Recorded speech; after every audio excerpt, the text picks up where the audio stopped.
We're here with Jose Benavidez Sr., one of the busiest trainers right now in the sport of boxing. We're here down here in Frisco, Texas for Diego Pacheco versus Trevor McCombie. What challenges, does McCombie bring? He's a scrappy, tough guy. I know Trevor McCombie since he was 6 years old.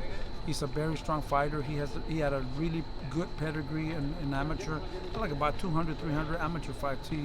He worked very hard, and it's a tough challenge. But I believe that Diego Pacheco's on another level, and he's got to come and hurt Trevor McCombie, and can't just win the fight. He has to look spectacular in order to fight for those titles and get the big opportunities. What kind of lessons did Diego learn in that last fight with Steven Nelson? Another step-up Well, fight. that was another fighter that Steven Nelson knew that was his last fight. He put everything. He came prepared like never before to face Pacheco, and I think he controlled him, and he did good. And I think every fight Diego Pacheco is just getting better and better and better. We fought a Steven Nelson that was undefeated and a good fighter, and trained with Terrence Crawford, Bomac, and all them, and my respects, and thank you for the opportunity. But like I said, Diego Pacheco, that was not an easy fight. It was a tough fight, but I think he's just, from those fights, he's getting better and better and better and learning a lot. And what's some of the things that you think he learned from that fight? He learned a lot. He learned to stay patient a little bit and kind of use the distance and kind of box him, and when he had to stay in there and trade, he did that, But with Steven Nelson, we couldn't stay there because he was only looking for that big shot, and unfortunately, we knew that, and he learned so much, man. Being patient, keeping his distance, and now he knows too that he has to risk a little bit more. And with Diego being so young, and Canelo kind of got plans and everything like that, it might seem like the division is starting to separate itself with some of those top names starting to, do what they do and cipher through. Diego's at a perfect position to kind of just stay patient, Man, in that division right now, it's just stacked with a lot of good talent. We have Shiraz, and now another star in that division. We're ready, man. We're ready at that division. Like I said, we have to focus on Saturday and look impressive against Trevor McCombie, and after that, big things are coming.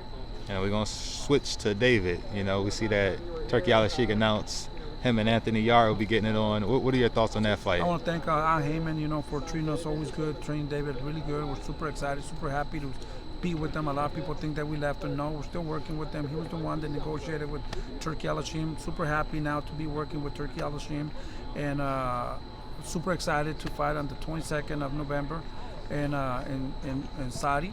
So, David is super motivated, super happy, and we're fighting a tough fight.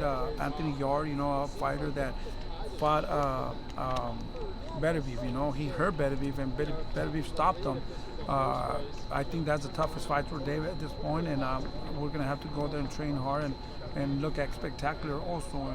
And we can't just win a fight. We have to put a statement.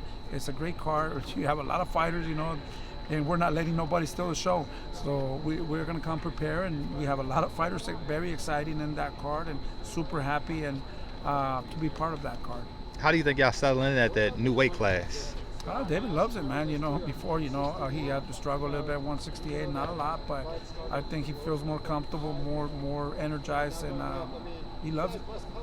And then we're going to talk about the Haney and Brian Norman. I don't know if you've seen all that melee stuff they had backstage and all of that. Yeah, I saw a little bit. I didn't really pay a lot of attention. I like the Haneys. They're really good friends of mine. David.